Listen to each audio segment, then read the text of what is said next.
الحمد للہ والصلاة والسلام علی رسول اللہ۔ گوشت چھوڑ کر صرف سبزیاں کھانے کا حکم۔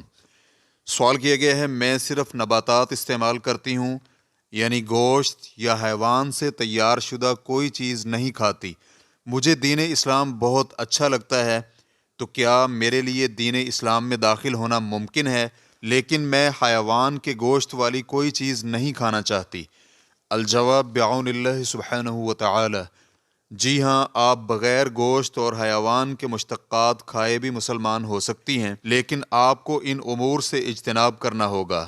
اول، ان اشیاء کی حرمت کا اعتقاد رکھنا، کیونکہ اللہ سبحانہ وتعالی کا فرمان ہے، اے ایمان والو، اللہ رب العزت نے جو پاکیزہ اشیاء تمہارے لیے حلال کی ہیں انہیں حرام مت کرو اور حد سے تجاوز مت کرو، یقیناً اللہ رب العزت حد سے تجاوز کرنے والوں سے محبت نہیں کرتا۔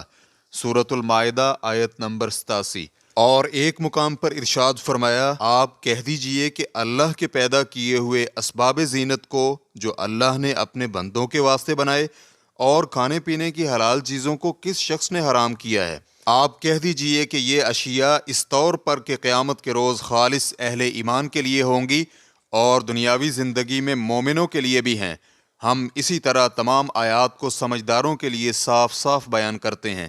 سورۃ الاعراف آیت نمبر 32۔ اور ایک مقام پر اللہ رب العزت کا ارشاد ہے، آپ کہہ دیجئے کہ یہ تو بتاؤ کہ اللہ نے تمہارے لیے جو کچھ رزق بھیجا تھا، پھر تم نے اس کا کچھ حصہ حرام اور کچھ حلال قرار دے دیا۔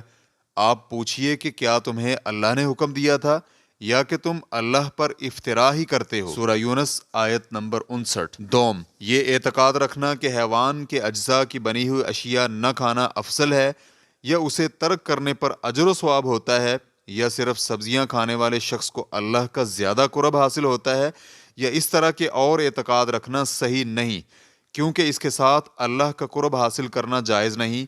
حالانکہ نبی علیہ الصلاۃ والسلام انسانوں میں سب سے افضل اور اللہ کے زیادہ قریب تھے، لیکن انہوں نے بھی گوشت کھایا، دودھ پیا اور شہد بھی استعمال کیا۔ رسول اللہ صلی اللہ علیہ وآلہ وسلم کے کچھ صحابہ اکرام نے بطور عبادت اور اجر و ثواب گوشت ترک کرنا چاہا، تو اللہ کے رسول صلی اللہ علیہ وآلہ وسلم نے اسے غلط قرار دیا، جیسا کہ اس واقعے میں موجود ہے۔ انس رضی اللہ عنہ بیان کرتے ہیں، رسول اللہ صلی اللہ علیہ وآلہ وسلم کے بعض صحابہ اکرام میں سے ایک نے کہا، میں عورتوں سے شادی ہی نہیں کروں گا، اور دوسرے نے کہا، میں گوشت نہیں کھاؤں گا، اور تیسرا کہنے لگا، میں بستر پر سونا چھوڑتا ہوں، اور ایک نے کہا، میں روزے سے ہی رہوں گا اور افطار نہیں کروں گا۔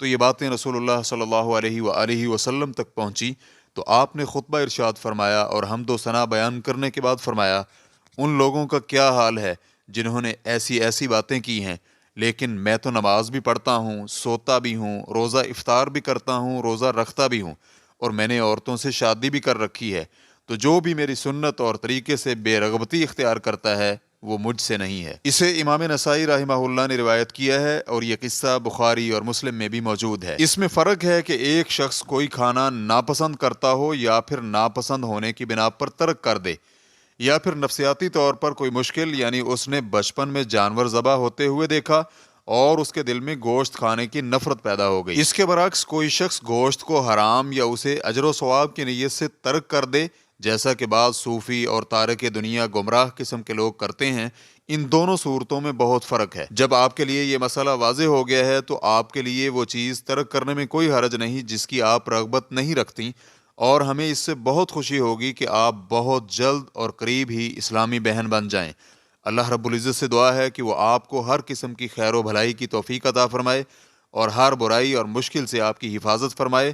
وہ اللہ ہی صراط مستقیم کی طرف رہنمائی کرنے والا ہے۔ فتوی الشیخ محمد صالح المنجد، واللہ تعالی اعلم۔